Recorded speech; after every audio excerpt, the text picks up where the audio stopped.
다 함께 사도신경으로 신앙 고백하시겠습니다. 전능하사 천지를 만드신 하나님 아버지를 내가 믿사오며 그 외아들 우리 주 예수 그리스도를 믿사오니 이는 성령으로 잉태하사 동정녀 마리아에게 나시고 본디오 빌라도에게 고난을 받으사 십자가에 못 박혀 죽으시고 장사한 지 사흘 만에 죽은 자 가운데서 다시 살아나시며 하늘에 오르사 전능하신 하나님 우편에 앉아 계시다가 저리로서 산자와 죽은 자를 심판하러 오시리라. 성령을 믿사오며 거룩한 공회와 성도가 서로 교통하는 것과 죄를 사하여 주시는 것과 몸이 다시 사는 것과 영원히 사는 것을 믿사옵나이다. 아멘. 다 함께 찬송가 292장 찬양하시겠습니다.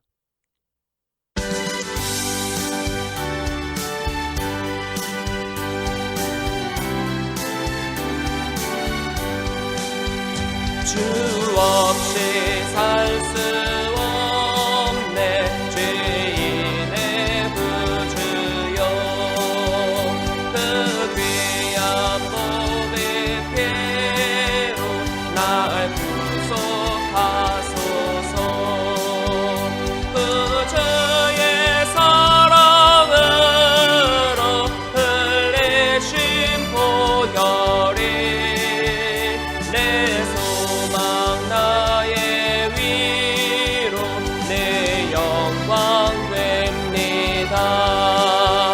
주 없이 살 수 없네 나 혼자 못 서리 힘없고 부족하며 지혜도 없도다. 내 주는 나의 생명 또 나의 힘이라 주님을 의지하여 지혜를 얻으리. 주 없이 살 수 없네 내 주는 아신다.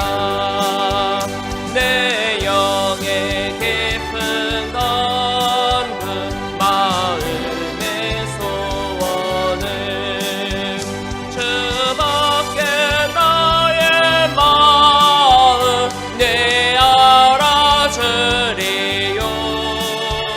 내 마음 위로하사 평온케 하시네. 주 없이 살 수 없네 세월이 흐르고 이 깊은 고독 속에 내 생명 끝나도 사나운 풍랑일 때 날 지켜주시니 내 곁에 계신 주님 늘 힘이 됩니다.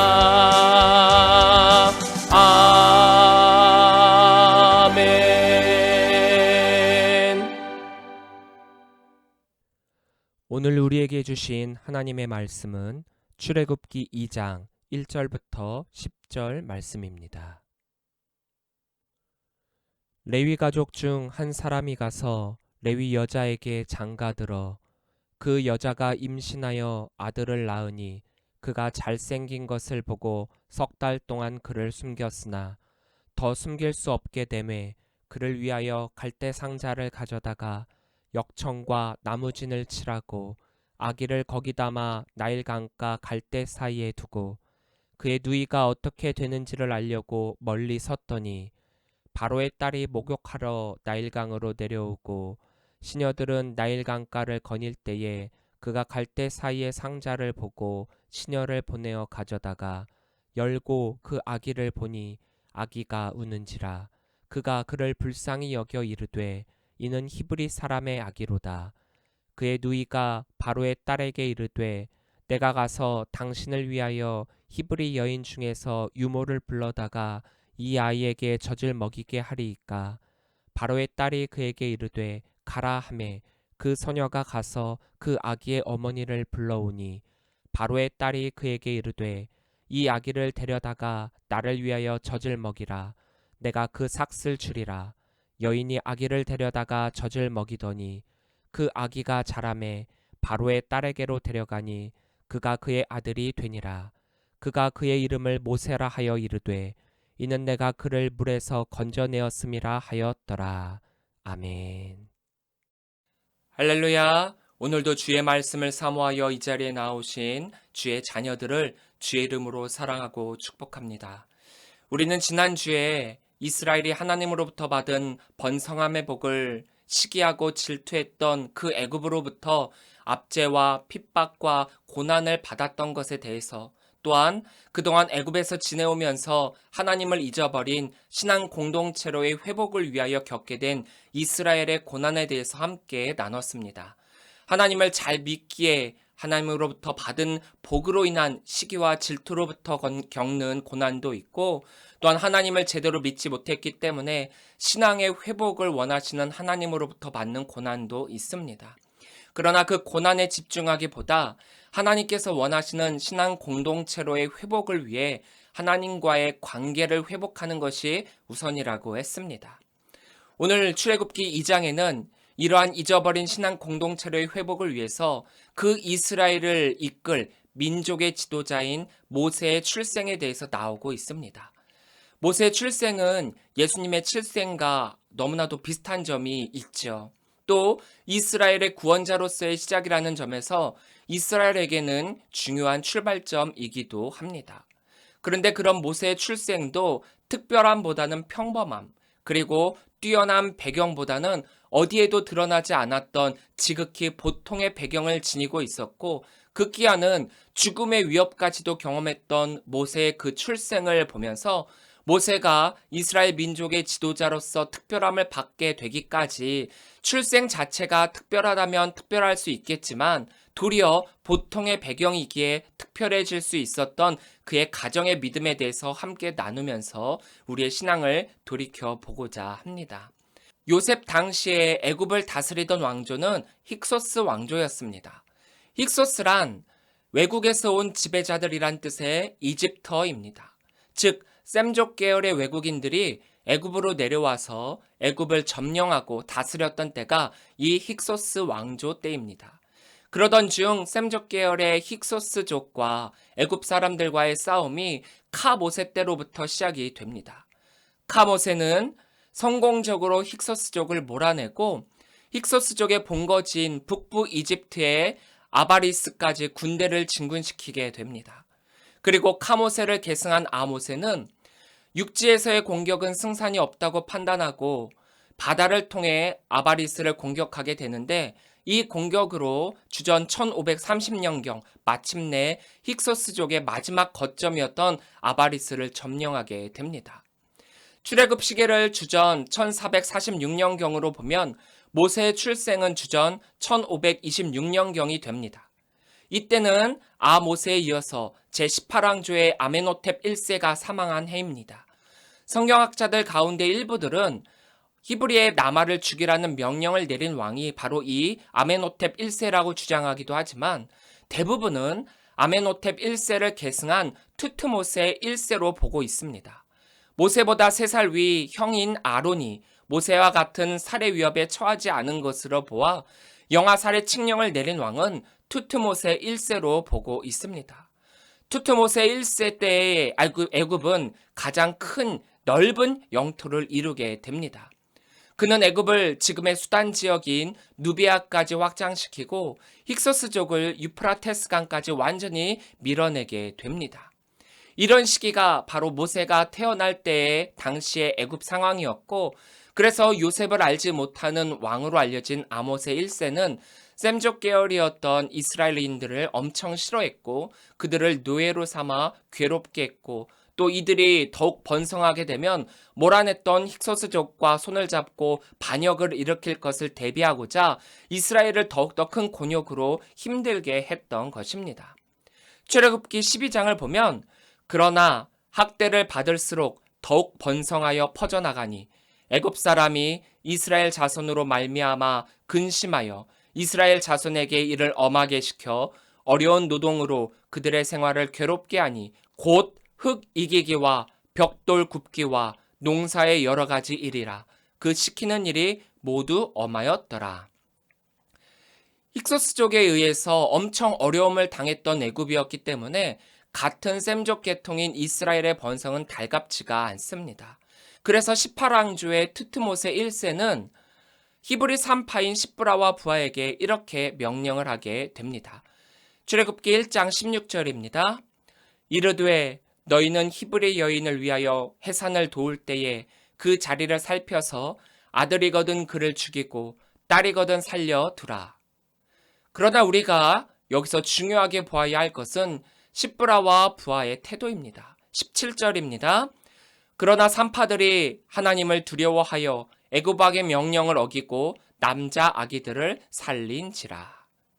여기에서 사용된 히브리어 야레는 두려워하다, 경외하다라는 뜻으로 이 두 사람은 그 당시 최고 권력자였던 애굽 왕보다도 하나님을 더욱 두려워하여 경외하고 있었고, 그래서 애굽 왕의 명령을 어기고 하나님의 역사하심 가운데 사용된 자들이 되었다라는 사실입니다. 산파들은 애굽 왕을 두려워했지만 그보다도 하나님을 더욱 두려워했습니다. 두려움이 없는 사람은 없습니다. 누구나가 두려움은 있습니다. 그러나 진정 두려워해야 할 대상을 제대로 보지 못한다면 실패하는 삶을 살게 됩니다. 그렇기에 그 어떤 성격의 두려움보다 하나님을 향한 경건한 두려움은 우리 믿는 자들의 필수입니다. 삶의 근본적 지식이 바로 하나님을 경외하는 자세로부터 비롯되기 때문입니다. 하나님을 두려워했던 이 두 산파는 어떻게 됩니까? 20절입니다. 하나님이 그 산파들에게 은혜를 베푸시니 그 백성은 번성하고 매우 강해지니라. 하나님의 은혜가 바로 이 두 산파에게 임합니다. 그리고 21절 보겠습니다. 그 산파들은 하나님을 경외하였으므로 하나님이 그들의 집안을 흥왕하게 하신지라. 하나님은 산파들이 하나님을 두려워했기에 그들의 가정에 복을 내리십니다. 하나님에 대한 경외로 바로에 대한 두려움을 극복한 이 산파들은 히브리 아기들을 죽이지 않고 살림으로써 하나님이 그들에게 은혜를 베푸시는 보상을 받게 됩니다. 하나님에 대한 경외심으로 복을 받은 것입니다. 하나님을 두려워한다라고 하는 것이 하나님을 무서워하라고, 그래서 그 명령을 무조건적으로 순종하라는 것이 아니라 진정으로 하나님을 두려워하고 경외한다는 것은 하나님의 뜻이 무엇인지를 분별하여 그 뜻대로 순종함을 뜻합니다. 즉, 마음에도 없는 무조건적인 명령에 따르는 것이 아니라 내 판단과 내 뜻에 의한 순종이라는 뜻입니다. 그리고 그것은 반드시 하나님의 은혜를 받게 되어 있음을 기억합시다. 하나님을 두려워하고 경외하는 자들은 하나님께 그 의로움이나 경건함을 나타내게 되어 있습니다. 바꿔 이야기하자면 의롭고 경건한 자들이 하나님을 야래할 수 있고 하나님을 야래한 사람들은 하나님으로부터의 복을 받게 된다라는 것입니다. 이제 하나님의 계획하심은 레위 지파의 한 가정으로부터 시작이 됩니다. 이스라엘의 민족적 고난이 한 가정의 고난으로 옮겨지게 됩니다. 오늘 읽은 1절을 보면 레위 가족 중 한 사람이 가서 레위 여자에게 장가들어 라고 했습니다. 보통은 하나님의 역사에 등장하는 사람이라면 이름은 거의 반드시 거론이 되고 있습니다. 그런데 이스라엘 역사상 가장 큰 사건이라고 여겨지는 이 출애굽을 알리는 이 시작에서는 이 사람들의 이름조차 거론되고 있지 않습니다. 단순히 레위 가족 중 한 사람이 레위 여자에게 장가들어서 아이를 낳게 되었다라는 사실만을 이야기하고 있습니다. 출애굽기 6장 16절부터 20절에 의하면 이들의 이름은 요게벳과 아므람입니다. 너무나도 평범한 사람들이었고 너무나도 평범한 가정이었습니다.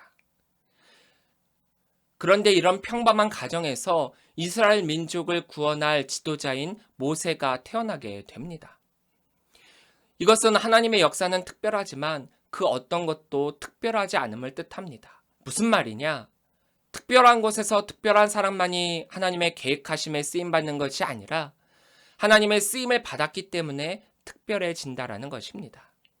우리는 사실 참 평범합니다. 특별하지 않습니다. 그러나 하나님이 우리를 사용하신다면 바로 그 순간부터 우리는 특별해지는 것입니다. 그렇기에 하나님의 사람은 누구나가 특별한 사람입니다. 하나님은 특별한 사람만 사용하신다? 아니라는 거죠. 성경을 보면 예수님이 부르신 사람들은 상당히 평범한 사람들이었습니다. 아니, 도리어 어떤 때는 부족한 사람들이 더욱 많았습니다. 그러나 하나님께 택함을 받고 예수님께 부름을 받았을 때, 그리고 그들이 그 말씀에 순종했을 때 그 사람들은 하나님의 특별한 사람이 되는 것입니다. 왜 나는 평범할까? 왜 나는 특별하지 않을까? 왜 나는 이따위일까? 나는 왜 이것밖에 안 되지? 이런 생각을 가지신 분들이 계십니까? 하는 것마다 되지 않고 세상에서 말하는 소위 실패만 있고 좌절만 하고 되는 것 하나도 없으십니까? 다시 한번 생각해 보십시오. 나는 보통의 사람임이 분명하고 특별할 것 없는 사람임에 틀림없지만 여러분들은 하나님께 부름받은 자들이고 하나님께 나온 자들입니다. 그렇다면 여러분들은 그냥 보통의 사람이 아니라 특별한 분이십니다. 하나님께 쓰임받은 자들이고 또 하나님께 쓰임받을 자들이고 또한 하나님께 쓰임을 받았던 자들입니다. 그런 여러분을 스스로가 특별하지 않다라고 여긴다면 그것은 하나님이 주신 은혜를 헛되이 여기는 자들이 되는 것입니다.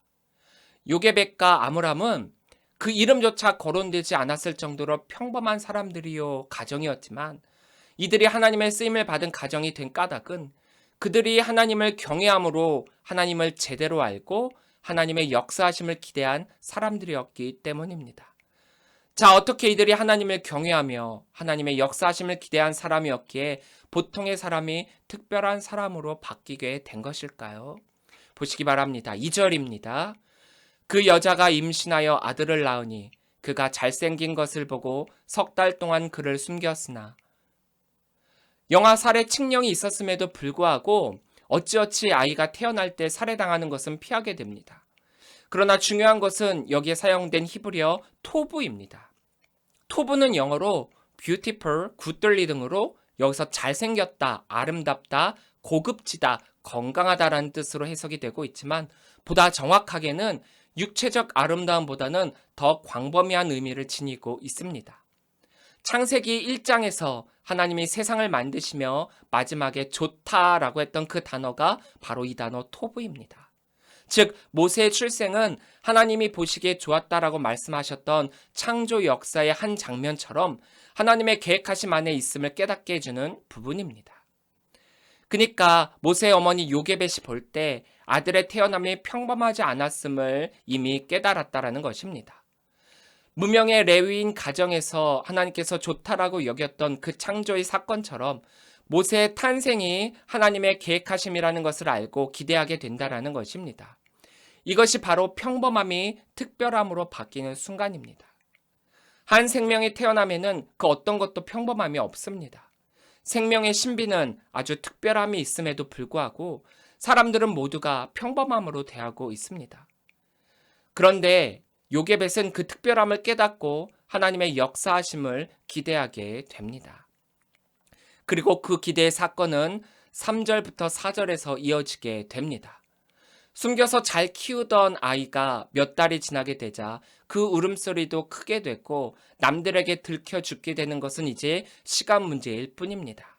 3절입니다. 더 숨길 수 없게 되매 그를 위하여 갈대 상자를 가져다가 역청과 나무진을 칠하고 아기를 거기 담아 나일 강가 갈대 사이에 두고 그의 누이가 어떻게 되는지를 알려고 멀리 섰더니 요게벳과 아므람은 모세를 3개월간은 숨길 수 있었습니다. 그러나 숨겨 키우기에는 모세가 너무 잘하자 요게벳은 갈대로 작은 상자를 만들어 역청과 나무진을 발라 물이 스며들지 않도록 한 다음에 나일 강변의 갈대밭 사이에 놓아두게 됩니다. 왜 이런 선택을 하게 된 것일까요? 물론 그냥 아무것도 하지 않고 있으면 이 아이가 죽는 것은 당연하니까 뭐라도 해야 했던 것은 당연한데 왜 하필 갈대 상자에 이 아이를 담아서 나일 강가에 놓아두게 되는 것일까요? 요게벳의 이 행위는 하나님께 모든 것을 내어 맡긴다라는 의미가 있습니다. 왜냐하면 여기에 사용된 단어 상자 테바는 구약에서 2번 사용이 되는데, 한 번은 모세를 구하는 이 갈대 상자에 사용이 되고, 다른 한 번은 노아와 그의 가족을 구원한 방주를 지칭할 때 사용되고 있습니다. 여기에는 하나님께서 그 옛날 노아의 방주를 통하여 그들의 생명을 보호해 주셨듯 한 아기를 감싸고 있는 이 갈대 상자를 하나님께 내어 맡김으로 하나님께서 보호해 주시리라는 기대와 소망이 담겨져 있습니다. 갈대 상자에는 방향을 줄 키도 없고 노나 엔진도 없습니다. 그저 물이 흘러가는 대로 맡길 수밖에 없습니다. 비록 이 갈대 상자가 어디로 흘러갈지 알 수도 없지만 분명한 것은 하나님이 그 키를 잡고 계시다라는 것입니다. 갈대 상자라는 책이 있습니다. 이미 오래전에 출간된 책인데, 이것은 한동대 초대 총장인 김영길, 김영애 부부의 이야기입니다. 이 책에는 너무나도 무모해 보였던 학교 출범에서부터 수십 차례의 고발과 고소와 총장 구속 사태라는 험난한 과정을 겪은 부부의 애끓는 심정이 담겨진 그대로 드러나 있지만, 그 고난과 어려운 가운데서도 하나님의 계획하심은 지금까지 쭉 이어져 내려오고 있음을 간증한 책입니다. 지금 한동대는 크리스찬 대학으로서 많은 학생들이 가고 싶어하는 대학 중 한 대학으로 성장을 했습니다. 책의 저자는 그런 가운데서 그들을 끝까지 보호해 주심을 이 갈대 상자에 비유해서 책을 쓰고 있습니다.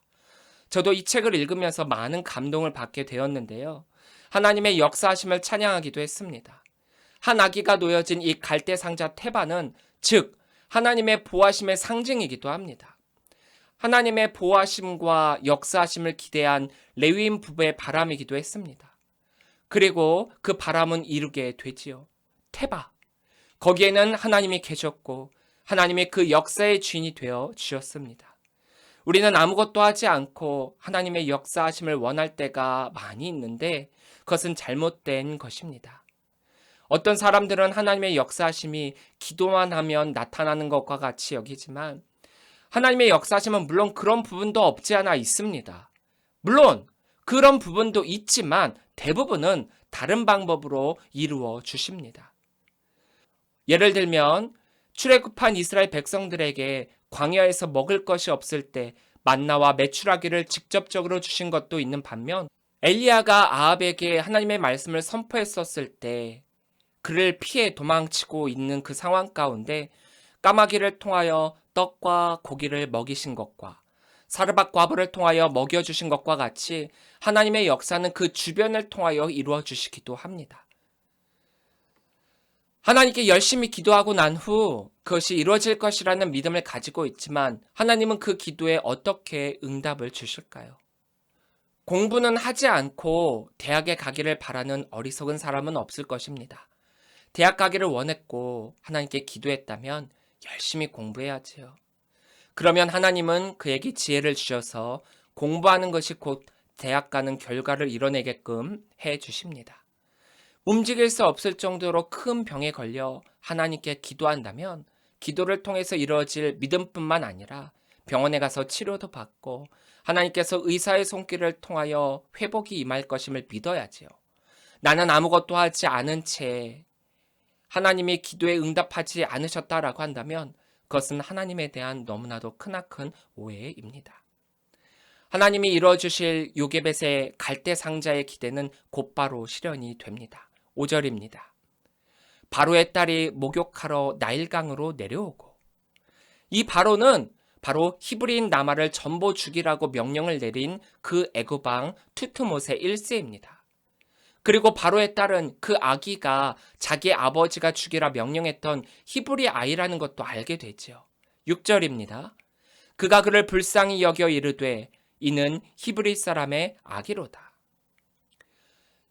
그녀의 선택은 하나밖에 없습니다. 자기 아버지의 명령대로 이 히브리 아기를 죽이던가 그냥 내버려 두는 것입니다. 그런데 놀랍게도 바로의 딸에게 긍휼의 마음이 생기게 됩니다.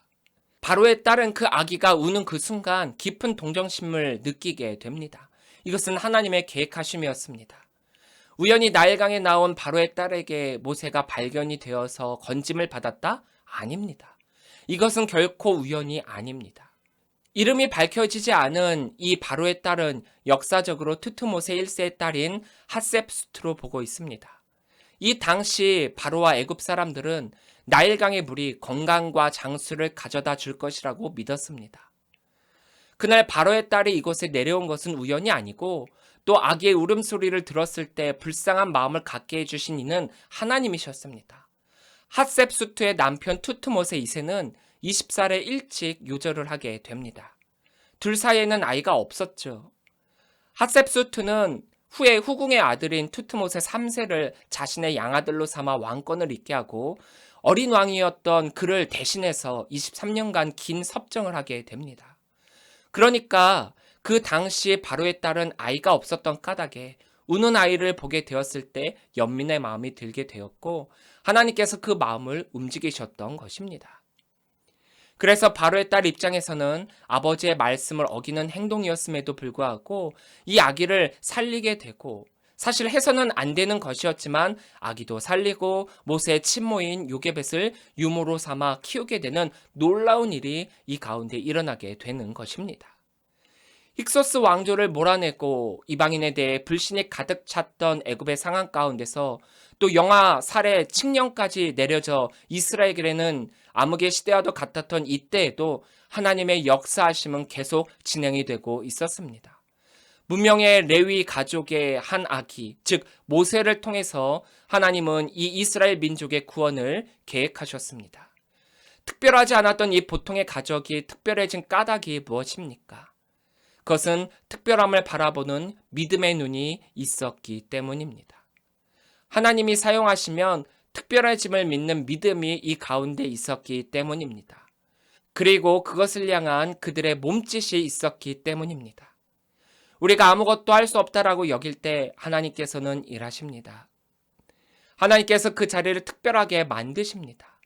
갈대상자라는 너무나도 보잘것없는 것으로 앞길을 알 수 없는 무언가 같은 행위를 요게벳이 했지만 이 사건이 하나님이 사용하시는 너무나도 특별한 사건이 되었습니다. 하나님께서 여러분들을 사용하시기에 여러분들은 특별한 분이십니다. 그리고 여러분들이 하나님의 그 역사하심 가운데 사용되어짐을 믿는다면 여러분들의 모습 하나하나, 행동 하나하나에 믿음을 담아 행하시기 바랍니다. 그러면 바로 보통 사람이 특별한 사람으로, 보통의 삶이 특별한 삶으로 바뀔 것입니다. 평범함이 특별함으로 바뀐 이 작은 갈대 상자, 이 작은 갈대 상자가 이스라엘의 구원의 방주가 되었던 것처럼 여러분들의 작은 갈대 상자의 믿음이 여러분들을 구원으로 이끄는 큰 방주가 되기를 주의 이름으로 간절히 축원합니다. 기도하겠습니다.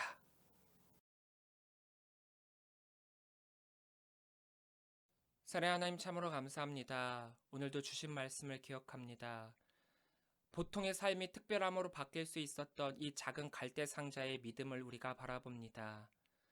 너무나도 평범했던 한 레위인의 가정에서 이스라엘 민족을 구원할 모세가 태어났던 것처럼 특별함을 만드는 그 삶이 다름 아닌 우리의 작은 믿음임을 믿습니다.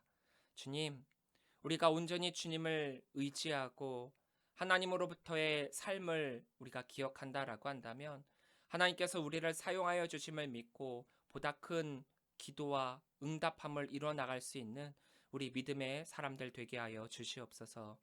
갈대 상자의 믿음을 바라봅니다. 이 작은 상자가 이스라엘 민족의 큰 구원이 되었듯 우리의 작은 기도가 주님께서 이루실 놀라운 역사가 되게 하여 주시옵소서. 주님께서 이루실 줄 믿습니다. 내 앞에 놓여진 많은 거대한 산과 많은 문제들이 있을지라도 주님께서 일하시면 모든 것이 해결되고 쓰임받게 되는 줄 믿사오니 함께 역사하여 주시옵소서. 예수님의 이름으로 기도합니다. 아멘.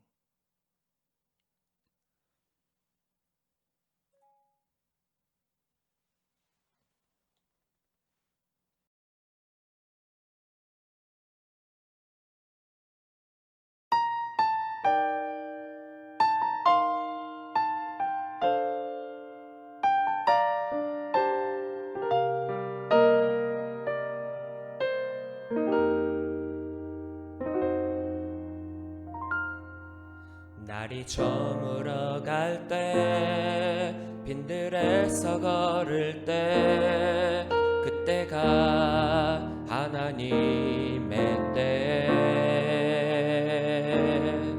내 힘으로 안 될 때 빈손으로 걸을 때 내가 고백해 여호와 이래 날이 저물어 갈 때 빈들에서 걸을 때 그때가 하나님의 때 내 힘으로 안 될 때 빈손으로 걸을 때 내가 고백해 여호와 이래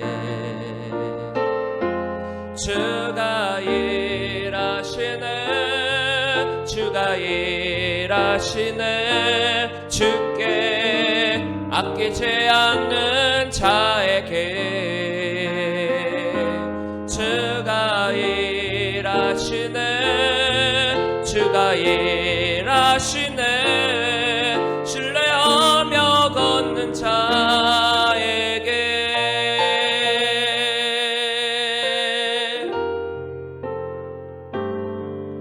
우리 모인 이곳에 주님 함께 계시네 누리네 아버지 은혜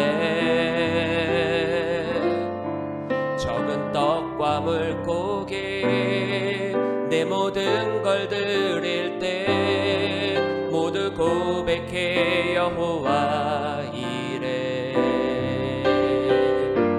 주가 일하시네 주가 일하시네 주께 아끼지 않는 자에게 주가 일하시네 주가 일하시네 신뢰하며 걷는 자에게 주가 일하시네 주가 일하시네 주께 아끼지 않는 자에게 주가 일하시네 주가 일하시네 신뢰하며 걷는 자에게 신뢰하며 걷는 자에게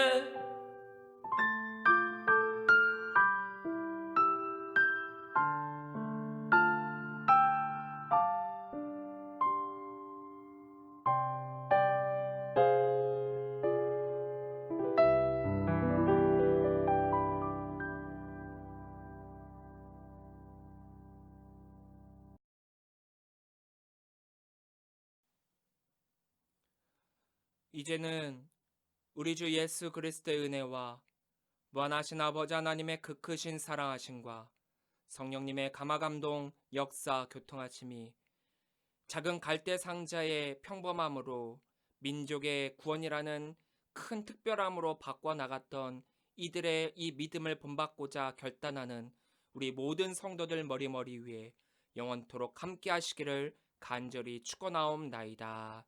아멘.